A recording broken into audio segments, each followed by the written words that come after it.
Dear student, in the last lecture we have seen what is meant by atomic number and atomic mass number. विद्यार्थी मित्रांनो, मागच्या तासाला आपण त्या ठिकाणी मूलद्रव्याचा जो काही अणुक्रमांक जो आहे तर तो अणुक्रमांक म्हणजे काय, त्याच्यानंतर अणुवस्तुमानांक म्हणजे काय, त्याच्यानंतर अणुअंक जर दिले असतील तर असणारे जे काही मूलद्रव्य जे आहे तर त्या मूलद्रव्याच्या बाह्यतम कक्षेमध्ये किती इलेक्ट्रॉन असतात हे आपण त्या ठिकाणी काढू शकतो. त्याच्यानंतर इलेक्ट्रॉनची संख्या जर तुम्हाला त्या ठिकाणी जर दिली तर त्या मूलद्रव्याचं इलेक्ट्रॉन संरूपण, संयोज्य इलेक्ट्रॉन आणि संयोज्य सुद्धा आपण त्या ठिकाणी काढू शकतो. तर अशा प्रकारचा भाग आपण त्या ठिकाणी मागच्या तासाला त्या ठिकाणी पाहिला. याच्यानंतरचा पुढचा भाग आपल्याला त्या ठिकाणी पाहायचा आहे आयसोटोप्स. आता आयसोटोप्स कशाला म्हणायचं, समस्थानिके. व्याख्या व्यवस्थित तुम्ही त्या ठिकाणी लक्षात ठेवा. पुढे आपल्याला ही व्याख्या जी आहे तर ती व्याख्या त्या ठिकाणी लागणार आहे. आता आयसोटोप्स त्याला मराठीमध्ये म्हटलेले समस्थानिके. The atomic number is fundamental property of an elements and its chemical identity. काय सांगितले की मूलद्रव्याचा असणारा जो काही अणुक्रमांक जो आहे तर तो अणुक्रमांक हा मूलद्रव्याचा मूलभूत गुणधर्म आणि त्याची काय सांगितली, केमिकल आयडेंटिटी म्हणजे रासायनिक ओळख त्या ठिकाणी आहे. Some elements in nature have atoms with same atomic number but different mass number. या ठिकाणी आयसोटोपची व्याख्या आपल्याला सांगितली. म्हणजे अशा प्रकारची निसर्गामधील काही मूलद्रव्य की ज्याच्यामध्ये त्या ठिकाणी ॲटॉमिक नंबर जे आहेत, अणुक्रमांक जे आहेत तर ते अणुक्रमांक त्या ठिकाणी सेम आहेत, समान आहेत, बट डिफरंट मास नंबर. परंतु त्यांचे अणुवस्तुमानांक कसे आहेत मात्र त्या ठिकाणी विभिन्न आहेत. आणि such atoms of the same element having different mass number are called isotopes. आणि म्हणून एकाच मूलद्रव्याच्या अशा भिन्न वस्तुमानांक असलेले जे काही अणू जे आहेत तर त्या अणूंनाच आपण त्या ठिकाणी आयसोटोप्स जे आहेत तर ते आयसोटोप्स त्या ठिकाणी म्हणतात. या आयसोटोपची असणारे जे काही उदाहरणं जे आहेत तर ती उदाहरणं सुद्धा तुम्ही त्या ठिकाणी परीक्षेच्या दृष्टीनं त्या ठिकाणी लक्षात ठेवा. पहिलं उदाहरण आपल्याला दिलेलं की for example carbon has 3 isotopes नेमली कार्बन 12, कार्बन 13, कार्बन 14. पाहते या ठिकाणी कार्बन जे आहे तर त्या कार्बनची आपल्याला त्या ठिकाणी सर्वसाधारणपणे 3 समस्थानिकं त्या ठिकाणी सांगितली. आता ही जी काही कार्बनची असणारी जी काही समस्थानिकं जी आहेत तर ती कार्बन 12, कार्बन 13, कार्बन 14 आणि पुढे सांगितले the mass number of the isotopes is also represented by the another method as. म्हणजे या ठिकाणी कार्बन जे आहे तर त्या कार्बनची असणारे जे काही समस्थानिकं जी आहेत, समस्थानिकांचा अणुवस्तुमानांक उदाहरणार्थ कार्बन 12 बरोबर, त्याच्यानंतर कार्बन 13, त्याच्यानंतरचं कार्बन 14, अशा पद्धतीनं सुद्धा त्या ठिकाणी ती कार्बनची समस्थानिकं त्या ठिकाणी दर्शवली जातात. The isotope have same proton number but different neutron number. सर्वात महत्त्वाचं या ठिकाणी काय सांगितलं आपल्याला की समस्थानिकं जे आहेत तर त्या समस्थानिकांची व्याख्या आपल्याला माहिती. काय व्याख्या की ॲटॉमिक नंबर जो आहे तर तो सेम आहे, ॲटॉमिक मास नंबर मात्र कसा आहे, डिफरंट आहे. आता ॲटॉमिक नंबर जर सेम असेल तर प्रोटॉनची संख्या सेम त्या ठिकाणी असणार आहे. त्याच्यानंतर असणारा जो काही ॲटॉमिक मास नंबर जो आहे तर तो डिफरंट असेल तर त्याच्यामधले असणारे जे काही न्यूट्रॉन जे आहे तर त्या न्यूट्रॉनची संख्या सुद्धा कशी असणार आहे, भिन्न त्या ठिकाणी असणार आहे. पाहता इथे काय दिले त्याचा आपल्याला त्या ठिकाणी विचार करायचा आहे तक्त्यामध्ये. पाहता काही आयसोटोप्स आपल्याला दिलेले. आयसोटोप्स म्हणजे कार्बनचे आयसोटोप्स ते दिले, त्याचा असणारे जे काही मास नंबर दिलेले, त्याच्यानंतर प्रोटॉन नंबर आणि न्यूट्रॉन नंबर. आता कसे काढले त्याचा आपल्याला विचार करायचा बा की आयसोटोप कार्बन 12 मध्ये त्या ठिकाणी ॲटॉमिक मास नंबर किती दिलेले, 12 दिलेले. कार्बन 13 मध्ये त्या ठिकाणी अणुवस्तुमानांक 13 त्या ठिकाणी असणार आहे. कार्बन 14 मध्ये अणुवस्तुमानांक किती असणार आहे, 14 असणार आहे.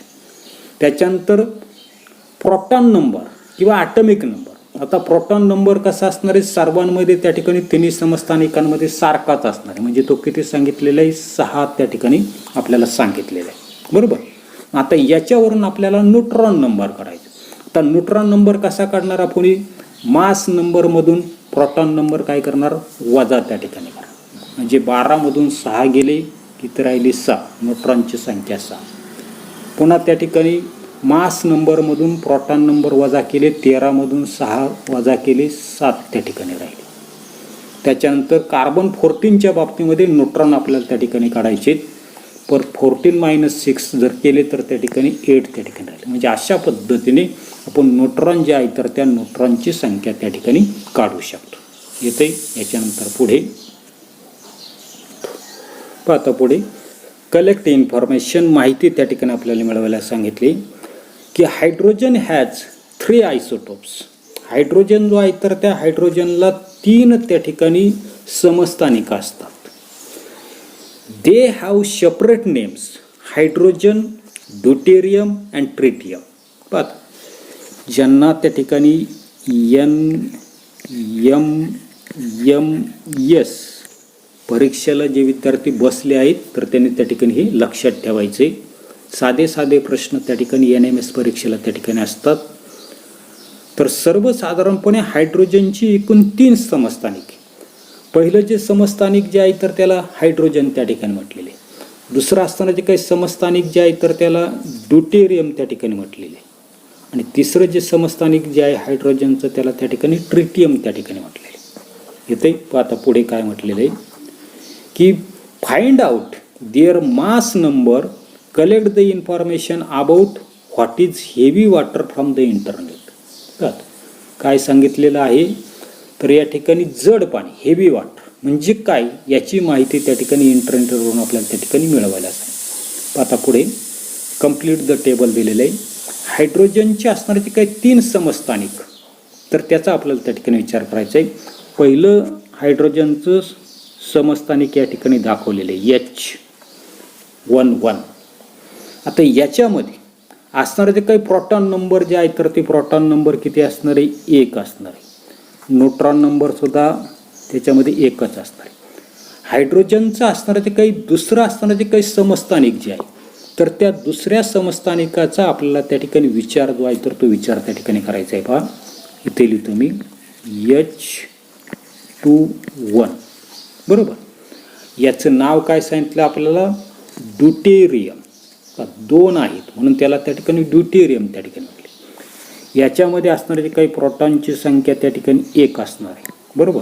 आणि न्यूट्रॉन जो आहे तर त्या न्यूट्रॉनची संख्या सुद्धा किती असणार आहे? 1 असणार आहे. हायड्रोजनचं तिसरं समस्थानिक, तर तिसरं समस्थानिक जे आहे तर ते हायड्रोजनचं पहा H13 अशा प्रकारचं आहे. याच्यामध्ये सुद्धा प्रोटॉनची संख्या 1 असणार आहे, न्यूट्रॉनची संख्या मात्र त्या ठिकाणी 2 असणार. आणि हे जे काही तिसरं समस्थानिक जे आहे तर त्यालाच काय म्हटलं आपण त्या ठिकाणी? ट्रिटियम त्या ठिकाणी म्हटलेलं आहे. हे त्या ठिकाणी लक्षात ठेवा. त्याच्यानंतर क्लोरीनची 2 समस्थानिकं दिलेली. उदाहरणार्थ क्लोरीन 35 आणि क्लोरीन 37 अशा प्रकारचे दिले. आता क्लोरीन 35 मध्ये त्याचा असणारा तर काही प्रोटॉन नंबर पहा, इथं बॉटमला त्या ठिकाणी प्रोटॉन नंबर लिहिलेला असतो 70. आणि न्यूट्रॉन काढायचे. आता न्यूट्रॉन कसे काढणार तर 35 - 17 केलं तर किती राहता नसतात? 18. म्हणजे या ठिकाणी न्यूट्रॉनची संख्या जी आहे तर किती असणार आहे? 18 त्या ठिकाणी असणार. इथे दुसरं समस्थानिक आपल्याला दिलेले क्लोरीन 37. याच्यामध्ये प्रोटॉन जे आहे तर ते प्रोटॉन नंबर सेम असणार आहे 70. त्याच्यानंतर न्यूट्रॉन नंबर करायचे. काय करते? ॲटॉमिक मास नंबरमधून प्रोटॉनची संख्या जर वजा जर केली तर आपल्याला काय मिळते? न्यूट्रॉनची संख्या मिळते. म्हणजे किती आली? 20. आणि म्हणून या ठिकाणी क्लोरीन 37 मध्ये प्रोटॉनची संख्या त्या ठिकाणी किती असेल तर 20 त्या ठिकाणी असणार आहे. येते पाहता. याच्यानंतर पुढे आपल्याला पाहिजे युजेस ऑफ आयसोटोप्स. म्हणजे त्या ठिकाणी असणारे जे काही समस्थानिक जे आहेत तर त्या समस्थानिकांचे असणारे जे काही उपयोग जे आहेत तर ते उपयोग आपल्याला त्या ठिकाणी पाहिजेत. पहा, युजेस ऑफ आयसोटोप्स. आयसोटोपचे असणारे जे काही उपयोग, समस्थानिकांचे उपयोग पाहता पुढे केले जातात की isotopes of some elements are radioactive. काही मूलद्रव्य जे आहेत तर त्या मूलद्रव्यांची समस्थानिक जे आहेत तर ते सांगितले रेडिएक्टिव्ह. किरणोत्सारी असतात. They are used in various field such as industry, agriculture, medicine, research field. आणि ही जी काही मूलद्रव्यांची समस्थानिकं आपण पाहिलं की किरणोत्सारी असतात. त्यांचे उपयोग जे आहेत तर ते विविध क्षेत्रामध्ये त्या ठिकाणी केला जातो. पहिलं आपल्याला सांगितलं इंडस्ट्रियल, म्हणजे त्या ठिकाणी औद्योगिक क्षेत्र असेल. दुसरं आपल्याला सांगितलं ॲग्रिकल्चर, शेती क्षेत्र किंवा त्याला आपण त्या ठिकाणी कृषी क्षेत्र म्हणताना असतो. मेडिसिन, वैद्यकीय क्षेत्र. आणि पुढे आपल्याला सांगितले रिसर्च, म्हणजे संशोधन क्षेत्र. या क्षेत्रांमध्ये त्या ठिकाणी त्या समस्थानिकांचा उपयोग त्या ठिकाणी केला जातो. आता पहिलं या ठिकाणी युरेनियम 235 काय सांगितलेले म्हणताना कसं म्हणणार आपण त्या ठिकाणी uranium 235 is used for the nuclear fission and production of electricity. He uranium 235 हे जे काही किरणोत्सारी असणारे जे काही समस्थानिक जे आहे तर त्याचा उपयोग केंद्रकीय विखंडन, त्याला त्या ठिकाणी फिशन म्हटलेले, केंद्रकीय विखंडन आणि वीज निर्मितीसाठी होतो. पुढे आपण त्या ठिकाणी पाहणार आहे किंवा अधिकची माहिती त्या ठिकाणी 10वीला आपण त्या ठिकाणी पाहणार आहोत. आता पुढे some radioactive isotopes like cobalt 60 are used in the medical treatment of the fatal disease like cancer. कॅन्सरसारखा असणारा जो काही प्राणघातक आजार जो आहे तर त्या आजारावरील वैद्यकीय उपचारामध्ये काही मूलद्रव्यांची असणारे जे काही किरणोत्सारी समस्थानिक जे आहेत तर त्यांचा त्या ठिकाणी उपयोग केला जातो. उदाहरणार्थ काय सांगितलेले की कोबाल्ट 60 ही नावं तुम्ही त्या ठिकाणी लक्षात ठेवा. त्याच्यानंतरचं तिसरं आपल्याला त्या ठिकाणी दिलेलं पहा की iodine 131 is used in the treatment of the goitre disease of the thyroid Gland. पण थायरॉइड ग्लँड म्हणजे काय तर आपला हा जो काही घसा जो आहे तर त्या घशामध्ये त्या ठिकाणी काय असतात थायरॉइड्सच्या ग्रंथी त्या ठिकाणी असतात. आणि याच्यावर गॉयटर, ज्याला मराठीमध्ये गलगंड म्हणतात, इथे या ठिकाणी गाठ येताना दिसते.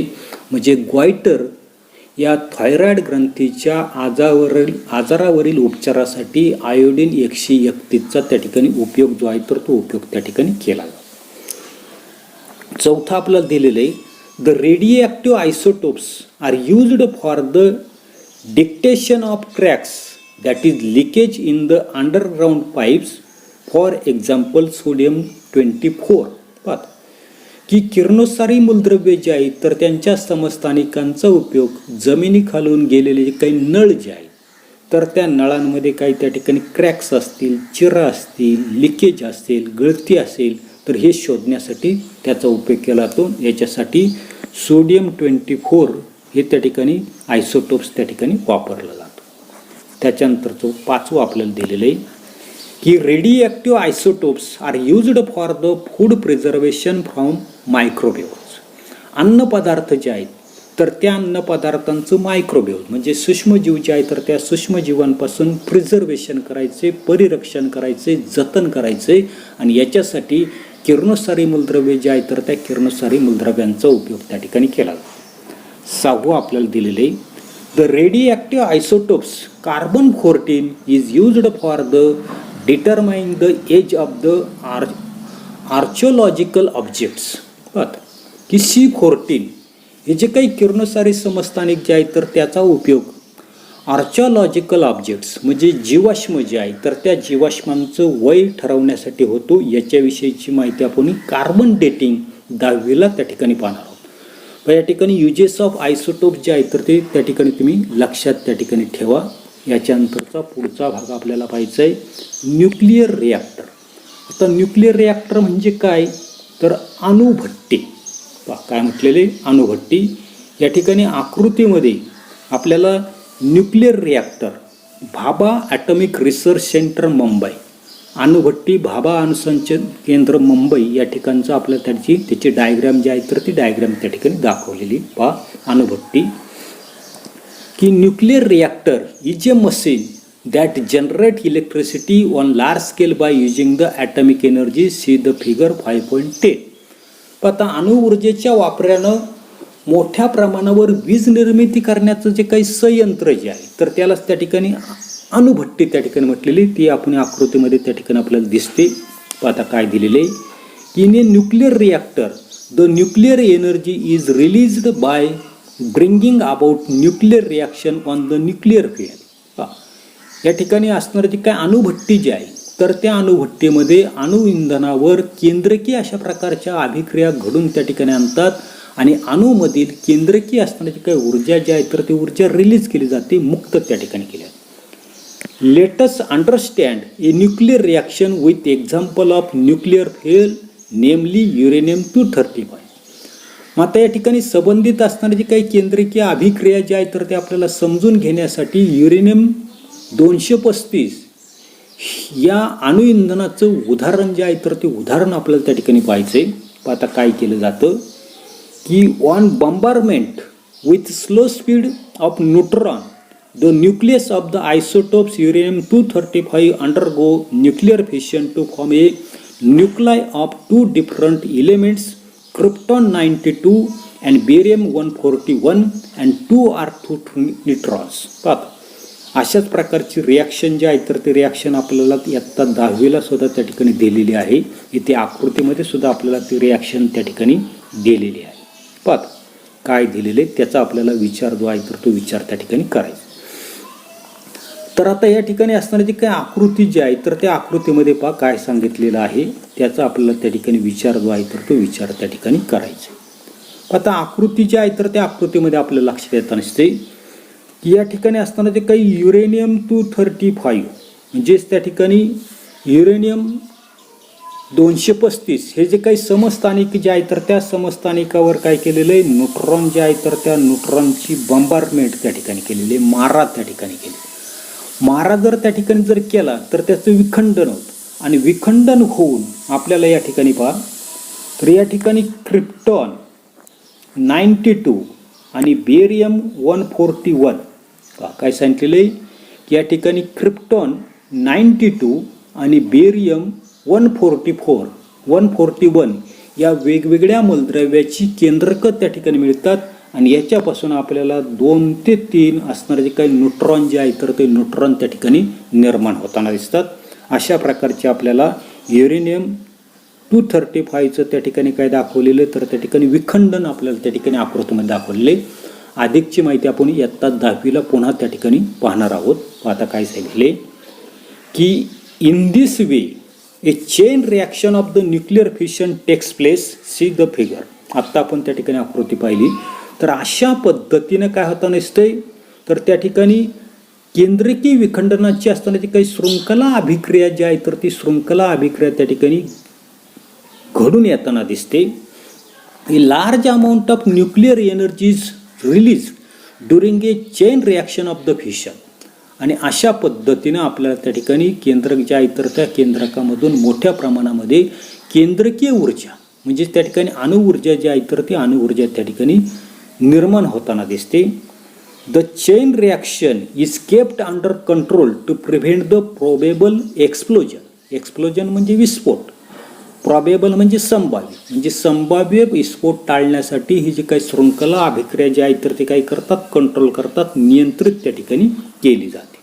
त्याच्यानंतर to control the chain reaction in the nuclear reactor it is necessary to decrease the speed and number of the neutrons.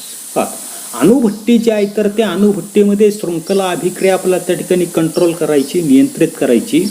ही नियंत्रित करण्यासाठी न्यूट्रॉन जो आहे तर तो न्यूट्रॉनची असणारी काही स्पीड, वेग आणि त्या न्यूट्रॉनची असणारी काही संख्या कमी करण्याची त्या ठिकाणी आवश्यकता असते. आणि याच्यासाठी आता पुढे काय सांगितलं आपल्याला तर या ठिकाणी for this purpose the following provision is made in A nuclear reactor. आणि याच्यासाठी पुढील गोष्टींचा त्या ठिकाणी वापर केला जातो. आता काय वापर केला जातो पहा. पहिलं आपल्याला सांगितलंय मॉडरेटर. आता मॉडरेटर त्याला मराठी शब्द आहे संचलक किंवा दुसरा शब्द आहे मंदक. काय म्हटलेलं आहे, मंदक. काय म्हटलेलं आहे, संचलक किंवा मंदक. ग्राफाइट और heavy water is used as moderator for reducing the speed of the neutron.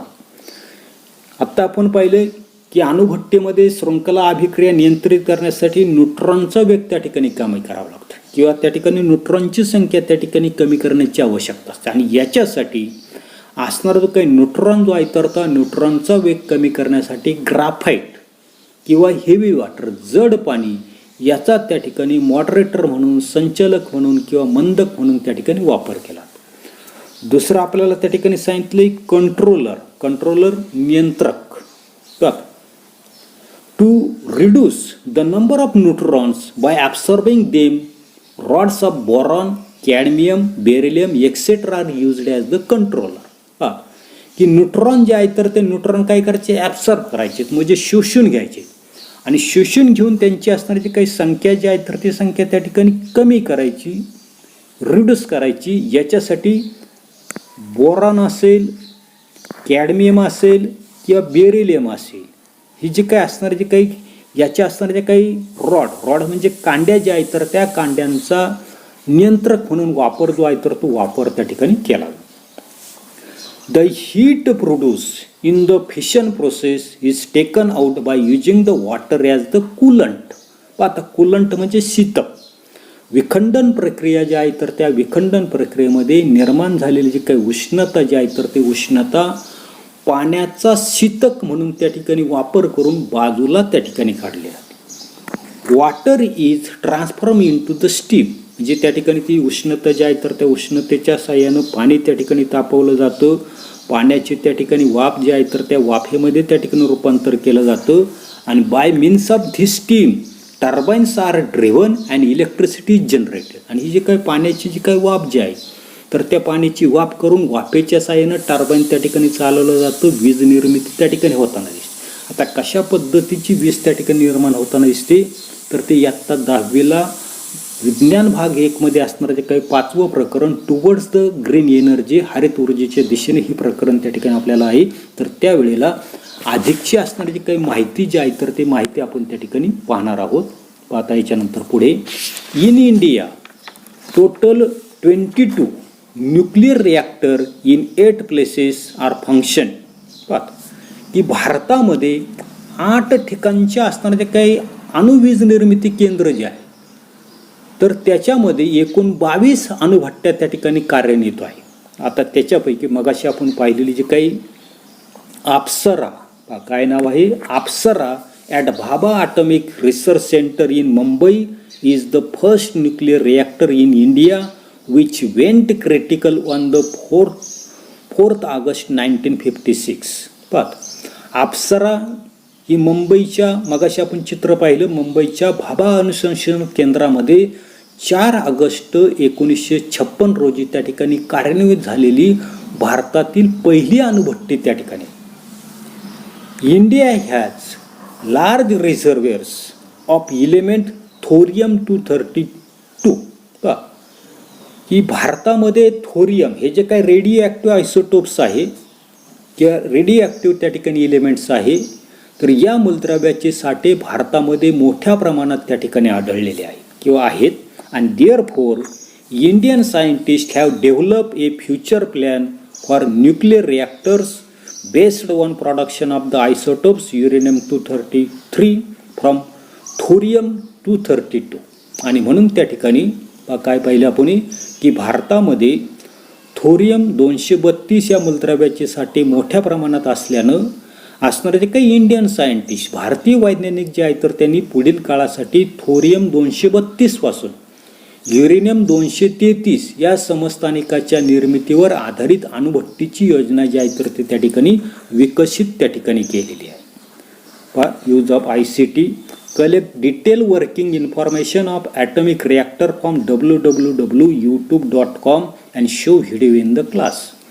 यूट्यूबवर गेल्यानंतर तुम्हाला त्या ठिकाणी अणुभट्टीचं कार्य त्या ठिकाणी कसं चालतं याचे अनेक व्हिडिओ तुम्हाला त्या ठिकाणी यूट्यूबवर त्या ठिकाणी पाहायला मिळतील. तर ते तुम्ही त्या ठिकाणी पाहण्याचा प्रयत्न जो आहे तर तो प्रयत्न त्या ठिकाणी करा. पेज नंबर 38वर दिलेला जो काही एक्झरसाईज जो आहे तर तो एक्झरसाईज तुम्ही त्या ठिकाणी सोडवण्याचा प्रयत्न जो आहे तर तो प्रयत्न त्या ठिकाणी करा. पुढील तासाला आपण नवीन अशा प्रकारचा चॅप्टर जो आहे तर तो चॅप्टर त्या ठिकाणी पाहणार आहोत. धन्यवाद.